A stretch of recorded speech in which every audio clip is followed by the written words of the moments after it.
Hello, you're back. We've been waiting for you. Take your seat so that we can begin whenever you're settled.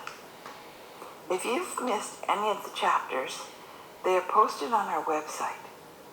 You might find it useful to subscribe because we are novices who have no real idea how to find you. Please feel free to subscribe. As usual, I remind you that all the rights to my book and to my presentation of it are reserved. Ready? Here we go.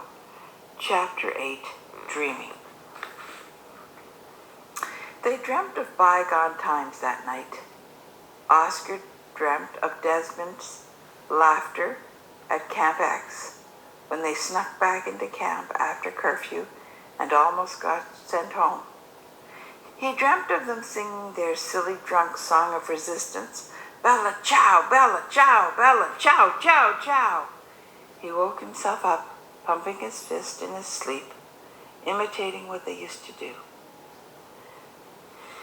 Colette dreamt of Anne-Marie laughing when she told her that she was married, and you never even got to be a bride. Nothing seemed to happen from the encounter at the sugar shack. Life went on as usual. The twins finished lower school, and they entered high school in their safe and comfortable middle-class neighborhood. Marie read somewhere that surgeons have a better chance of being selected if they can play the piano. Their parents made them a deal. Marie could have a piano if they could move to the third floor, and each of them would have their own room. Blackmail is beneath you, Papa, said Bertie, but Oscar held his ground and replied, Bertie, she's a young lady now. She needs her own room. She was not born to hold your hand. Bertie nodded, and they moved that summer before their last year of lower school. Marie became a wonderful piano player. Oscar learned about Chopin, Mozart, Tchaikovsky, Vivaldi, and Beethoven. The more he heard Marie play them, the more he loved the music.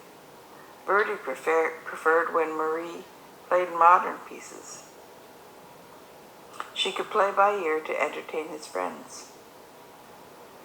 Bertie was a champion hockey player by then, and people were talking about a professional career for him. Marie ensured that his grades were top-notch. Their parents never had to push him to study. Marie took on that duty, and as surely as she attended every game, she made him study for every exam. She said, I like the grades with the 9s in front of them. 8s are okay, but we can do better. And she never accepted Bertie's excuses or groaning. The parents just grinned behind their backs after one of the exchanges about studying. Were you and Anne-Marie good students? Oscar asked Colette, and Colette nodded.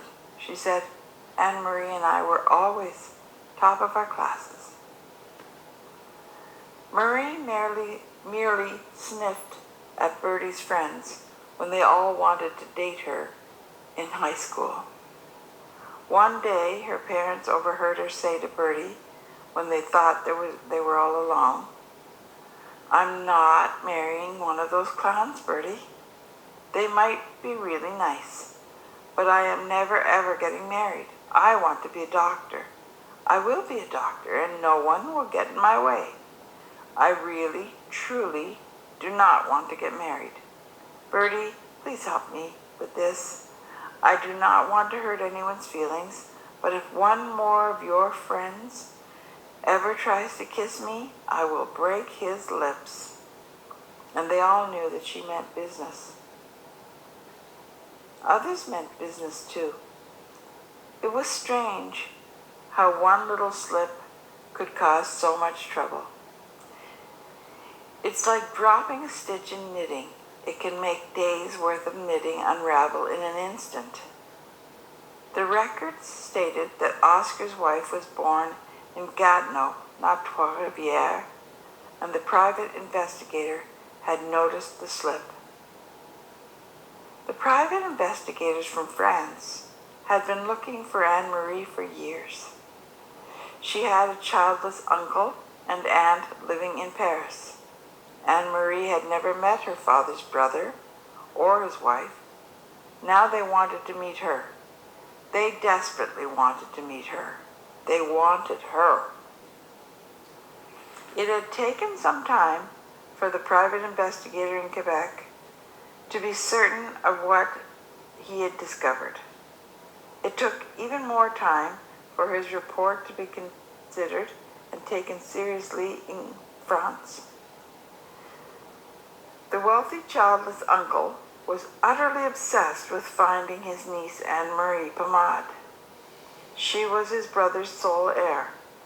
His brother, the local doctor, and his wife Claire had been murdered the night that the Nazis commandeered his familial lands and the ancient chateau which had once been a fortress.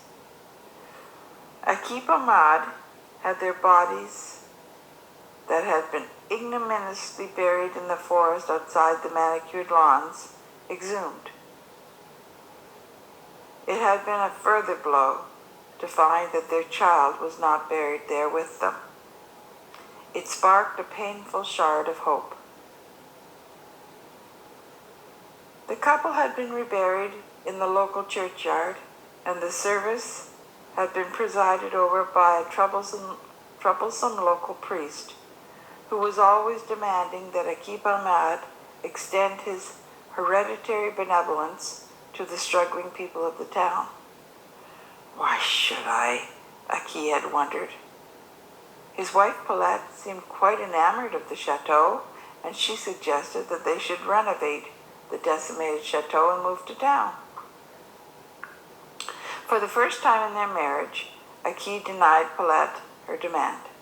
He could already see that the people of the town could barely tolerate Paulette for the duration of the service and the erection of the obelisk that Aki had erected in honor of his brother and his wife. He knew that Paulette would never be happy in a small town. Paulette was a socialite who was familiar with cavorting with Nazis, and since the war, she had enjoyed the lifestyle that Aki provided.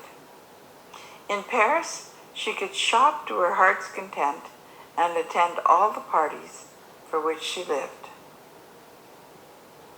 Achille did not answer Father Joseph's questions, and he did not respond to his pleading letters in the aftermath of the liberation.